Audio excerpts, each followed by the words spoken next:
provinces and the cities in the country to make sure that we have enough spaces for those who will be affected by future typhoons or earthquakes, other calamities. Okay, we also understand that Senator Manny Pacquiao mentioned something about the rice tariffication law, and it has supposedly has something to do with what happened under Typhoon Rolly. What exactly did he say? Yes, Senator Manny Pacquiao earlier mentioned about the possible review or investigation of the assistance through the rice tariffication law. He specifically mentioned the RCEF, or the Rice Competitive Enhancement Fund. As we all know, RCEF is created through the rice tariffication law.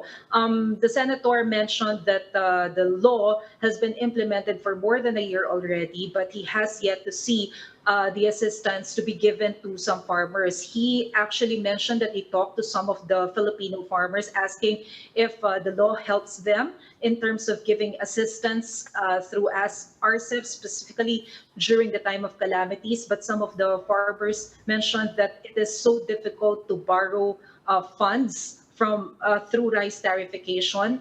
And he also received information that other individuals or individuals from other sectors are receiving funds from through rice tariffication law instead of the farmers itself. That's why he wants it to be investigated. Yeah, but RCEF was supposed to be there to offset the negative impact of the tariffication law on local farmers. So the senator is now saying that it seems that that is not working. Yes, that's what Senator Manny Pacquiao said earlier, because it seems that some of the farmers that he talked to were not able to receive funding through the law.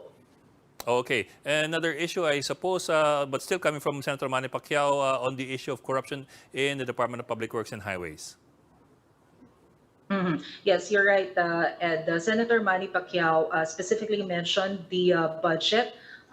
He was referring to the General Appropriations Act, the proposed 2021 budget allocated for the DPWH. He said that the senators or the legislators will study the budget proposed by the DPWH and make sure that the projects listed there are all legitimate. This is following the corruption issues thrown to the department. Okay, thank you very much. Maricel Halili reporting live from Mandaluyong City. Tropical storm Rolly maintains its strength as it continues to move over the West Philippine Sea. Pagasa says Rolly will likely weaken into a tropical depression before leaving the Philippine area of responsibility. As a result, all tropical cyclone wind signals have now been lifted. But Tropical storm Rolly is still bringing occasional gusts over northern Luzon. As of 11 a.m. today, the tropical cyclone was spotted less than 200 kilometers west of Subic and is still expected to exit PAR by tomorrow morning. On the other hand, Tropical storm Shoni has accelerated west-northwestward while maintaining strength. Because of its erratic movement, the State Weather Bureau says there's a high degree of uncertainty regarding its track.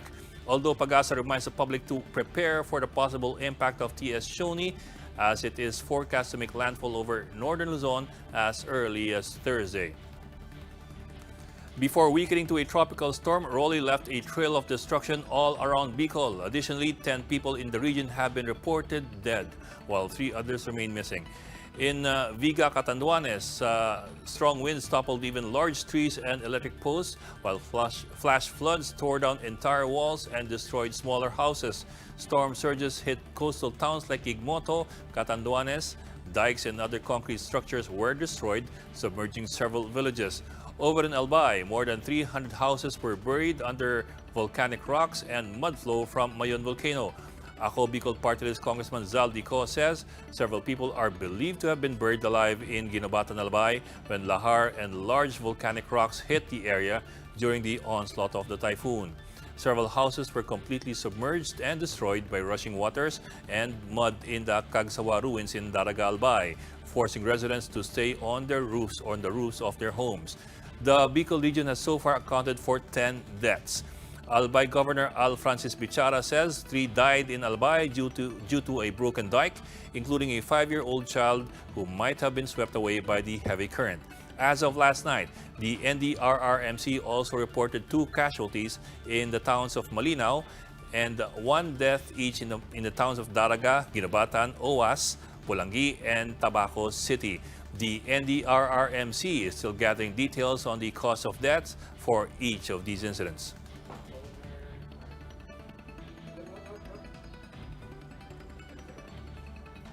Evacuees from Camalig, Albay went home to find thick volcanic mud inside their houses.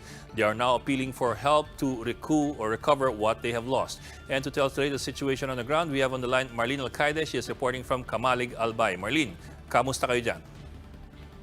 Yes, Ed, residents in Camalig, Albay went home this morning a day after Super Typhoon Rolly hit the province.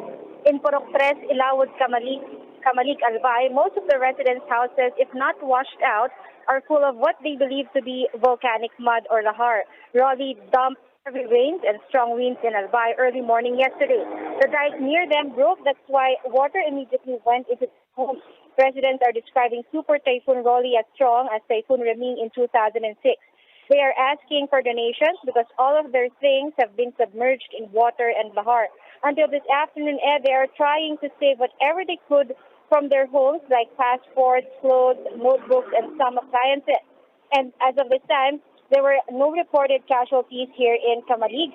Mayor Caloy Baldo Jr. suspended classes tomorrow to give more time for the residents to fix their homes. Ed? Marlene, yan bang Camalig tinamaan din nung mud flow nung 2006 kung saan mahigit 660 people died in 2006? Yes, Ed. A lot of the residents sinasabi nila na ganito rin halos yung lakas ng hangin na naranasan nila noong 2006 nung bagyong Reming. Kaya kinukumpara nila ito. Pero yung baha, no, mas malaki raw yung kasi inabot daw yung kalsada nitong buong Camalig noong 2006. Pero ngayon daw ay hindi inabot. So mas matindi pa rin yung Reming, pero kung pag-uusapan yung lakas ng hangin ay ganun nila na ikukumpara. Okay, although I do remember in 2006 ang matinding tama talaga sa erang yan was the mud flow and the lahar coming from Mayon volcano more than the floods. In the case of Camalig, are we just seeing flood waters or mud flow as well? We're seeing mud flows inside their homes, Ed. Okay, maraming salamat. Marlene Alcaide reporting live from Camalig, Albay. And still reeling from the impact of Typhoon Quinta, residents of Barangay Malay in Lopez, Quezon headed right back to evacuation centers to safely ride out Rolly. To mitigate the impact of the weather disturbance, the town implemented preemptive evacuation for residents with the help of PLDT Smart Foundation, One Meralco Foundation, Smart Communications, Alagang Kapatid, and the Latter-day Saints Charities. These organizations gave away food packs, hygiene kits, as well as vitamins and liniments to evacuees. Alagang Kapatid and Rescue 5 were hand-in-hand in extending relief to those who were hardest hit by the typhoon. For more updates, visit News 5, The Philippine Star, and Business World Online. Visit also our website, onenews.ph, for more in-depth analysis. You can also catch One News on the Signal Play app. Register for a free account now at www.signalplay.com and stream One News live anytime, anywhere. I'm Ed Lingao. We are One News.